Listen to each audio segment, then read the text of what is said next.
Hello, this is a quick overview of the new Crelant 7G2CS. If you'd like to see a full review, you can check the link in the description below.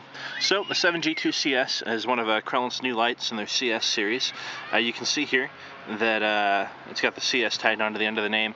That's going to designate that it uses this side switch for infinite variability. So there's a couple other lights in this series also that you can check out if you're interested. The 7G2CS is also one of a couple lights that's being marketed as a zombie apocalypse light. So if you're into that, you can see we've got a glow-in-the-dark O-ring here in the head. The glow-in-the-dark switch cap came as an optional accessory that you can switch in if you want. It also comes with a glow-in-the-dark lanyard to help keep the zombies away. So you can see, if we look in the head here, the 7G2CS uses a Cree XML U-tube end emitter. It's currently the highest efficiency, high brightness emitter available. We've got a smooth reflector, so that'll help with the throw a little bit, but you can see the head is fairly small, the reflector is not too deep, so this light's not going to be a super thrower. It's more of a mid-range kind of light. You can see we've got a stainless steel ring here at the bezel and also at the tail. That helps prevent damage to the light in the event of an impact, but also just looks pretty stylish. You can see also the head and the side here have some grooves cut in to help with heat dissipation. We've got the side switch, just blank on the opposite side. The Crelant logo here at the model name, and the rest of the body's smooth. You can see we have a rubber grip ring here. This ring is removable. If you want to take the tail cap off, you can take this off. You can also move it up and down the body to position it wherever you like, but it's got this groove here at the end of the body that it kind of sits in. A little bit of light and knurling on the tail cap. Overall, the grip is pretty good. It's a smooth light, but there's enough going on with the grooves in the head and the grip ring that I haven't had any trouble holding on to it.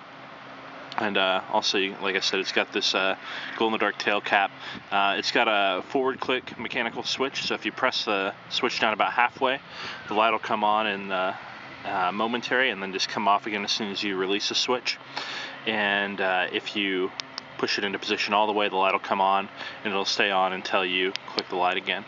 So every time you turn the light on, it comes on in the maximum output. And it's sort of a two-mode light. It's got low and a user-defined mode. It always comes on in the user-defined mode at the maximum output. So in this user-defined mode, you hold down on the side switch and the output will start to decrease slowly. And you can see it's getting dimmer there until it gets to its minimum, and then it'll start to come back up and increase again.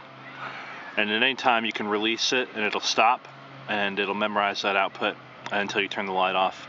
If you start holding down on the switch again, it'll resume its either ascent or descent, whichever way it was going. You can see when it gets to the maximum, it blinks a couple times to let you know that's the maximum if you want to stop there. And then you can, it'll just keep, if you keep holding it, it'll go back down. So I'll bring it back up to a slightly brighter. Here we go.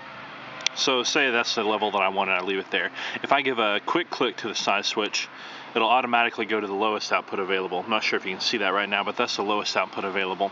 If you click it again, it'll go back to whatever output you had it set at last. So a quick click to the side switch switches you back and forth between your user-defined output that's infinitely variable and the lowest output available.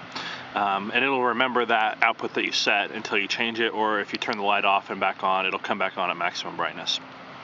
So, also, the light comes apart in several places. You can unscrew the head here and do what we call a candle mode. It just leaves the emitter bare. The light can tail stand, so you can just set it up here, and it kind of acts like a candle. You can just leave it set up. It'll illuminate the whole room pretty well. But it does leave the emitter bare, so you don't want to use it like that if there's a danger of you dropping the light or it getting scratched up or anything like that. You don't want to scratch your emitter. If you want a little bit more diffuse light, but want to still protect the emitter, on this model you can actually unscrew the bezel, take out the lens and the O-ring, and then remove the reflector, and then put the O-ring, the lens, and the bezel back on. That way your emitter will be protected, but it has a floodier beam style. Let's see. It also comes apart at either end of the body. There at where it connects to the head, and also where the tail comes out. You can see we've got springs on both ends at the tail and at the head, so it helps protect the battery in the case of an impact. and it also makes it so that the 7G2CS can make an electrical connection with the battery even if you have a flat top. So this has been a quick overview of the Crelant 7G2CS. Again, if you'd like to see a full review, you can check out the link in the description. Thanks.